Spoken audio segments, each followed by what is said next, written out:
We are here at Voodoo Rays Pizza place. What do you think of that? That's amazing, actually. I mean, very nice pizzas, by the way. I Yeah, must say. really good. I've had a test, and I won't eat me while I'm talking and all that. But yeah, very nice. Bit surreal. I didn't expect to be walking into a pizza shop called Voodoo Rays at any time. So. Yeah, I mean, 30 years ago when you're kind of, twiddling the analogues and all that. Actually, this would make a great pizza restaurant. Yeah, back then, I did think that, but then it kind of faded off. I was reading your manifesto. Yeah. True School. Yeah.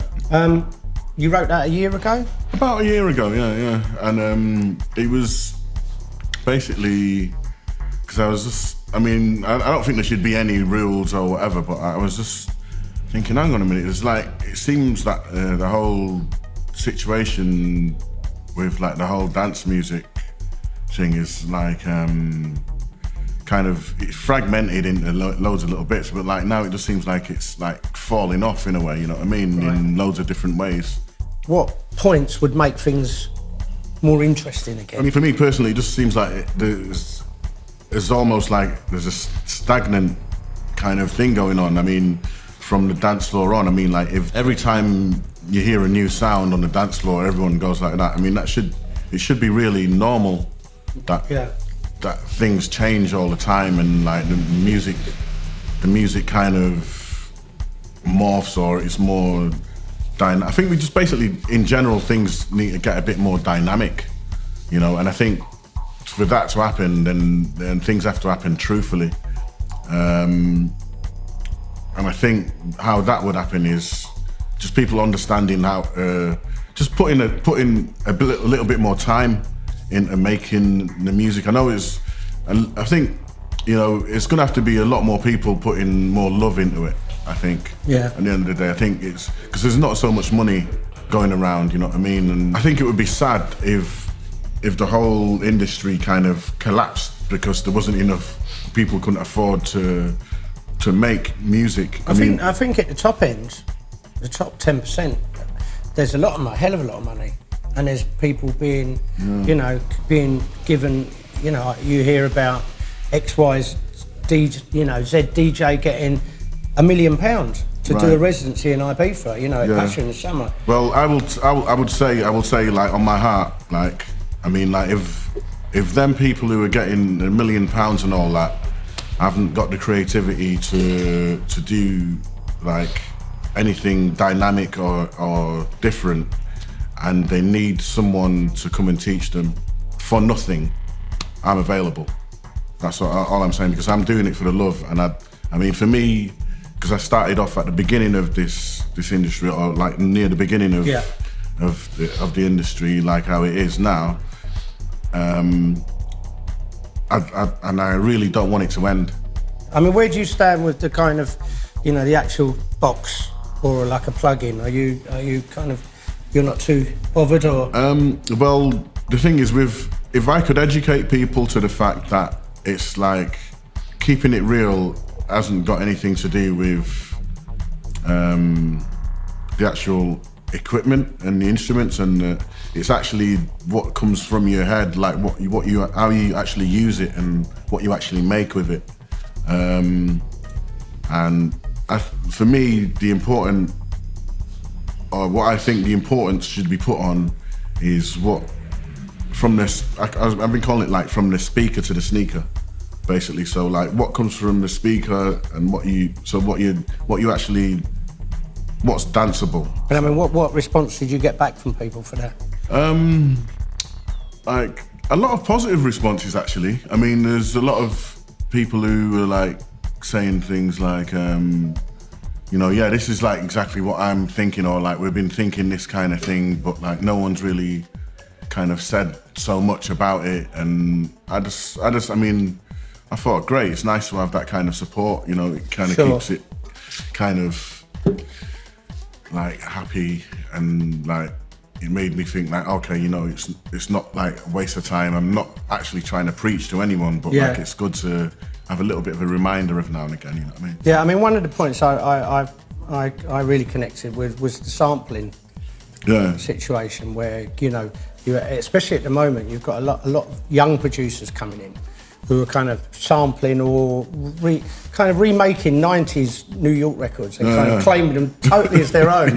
You know, and even the sound is their own. Oh, right, because I thought that was just me thinking that, but like, cool. Like, No. I mean, you know, I think kind of, you know, with Ableton and with all these programs that people can make records with really quickly, you know, it's so much easier, isn't it, just to take from a source rather than. Well, what I'm kind of guessing that's happening is like you've got like people that want to kind of do a bit of DJing, but like I think they're mistaking DJing with just beat matching, and they're not really concentrating on the content of the music, and they're actually thinking that the content, it's okay if it's somebody else's content to use and call it their own. And basically digitizing that and, you know, beat matching it with somebody else's things, and, you know, I mean it's an interesting sport, I must say. It sounds like a sport. I don't want to start slagging people off now, but it feels after a while on the dance floor, which I kind of guess is the goal, is to make music for the dance floor. It feels after a while a little bit monotonous. When you first started making music was what, 86? How did you kind of get a concept in your head to kind of, right, I want to do this now? I was listening to a lot of like electronic music, a really heavy concentration of like electro funk. I mean, like every day, like all day. And I'd kind of had these speakers in my room that were from like kind of like a sound system, like so it was like really concentrated. And I kind of got the vibe from the drum machine, all the instruments that was being used, and I really listened to what was going on in the music. And there was a music shop down the road from me that sold like these drum machines and stuff. Okay. And I used to go in there and mess around with them until I could afford to like buy one of them and two of them, and then I had enough of them to make my own thing. And like, say like by about 87, I started to do mixes to be played on the radio for Piccadilly radio station. Oh, okay. And by the end of 87, starting of 88, I got a little record deal with Ram Records, and I did like my first record, Voodoo Ray, and also the same year I did Pacific State with the guys who make it. I mean, how long did it kind of take you to become proficient on the machines? Were you kind of, you know, could you play an instrument beforehand? Or? Yeah, I used to play a bass. Actually, one of the reasons why I got the drum machine was to play a bass, to accompany when I was playing the bass.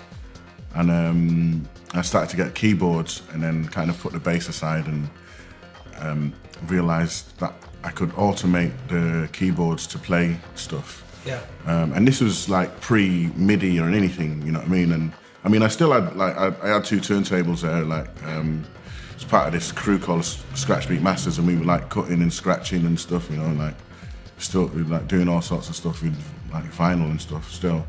But like I kind of realised I could like sync the keyboard with the drum machine, and also I got this little bassline machine thing, and I figured I could sync that with the drum machine too. And it was like having a little robot orchestra. I kind of seen it as I pictured it in my head, and I'd not seen anyone else doing this. So, and it was just like something that I got into, and I was driven by the music that I was hearing at the time, which was coming from like New York mainly, and then like later on Chicago and Detroit, and they were using the same instruments. So that was kind of like a bit of a guideline for what I was doing. But I actually didn't want to do exactly the same thing as they were doing. I mean, I actually was looking up to like Juan Atkins and people like this, like they were gods. But like I was like, you know, I can't do exactly the same thing as them. You know, like I respect them, but I don't want to. You know, I want to do like my own thing. You know, Manchester, at that time, certainly had a very kind of unique feel and culture. Yeah. Didn't it? Which was sure. very kind of relevant to, you know, a lot of North American, you know, the northern cities like Chicago and Detroit. Did you ever think, you know, like, of making a record for Factory?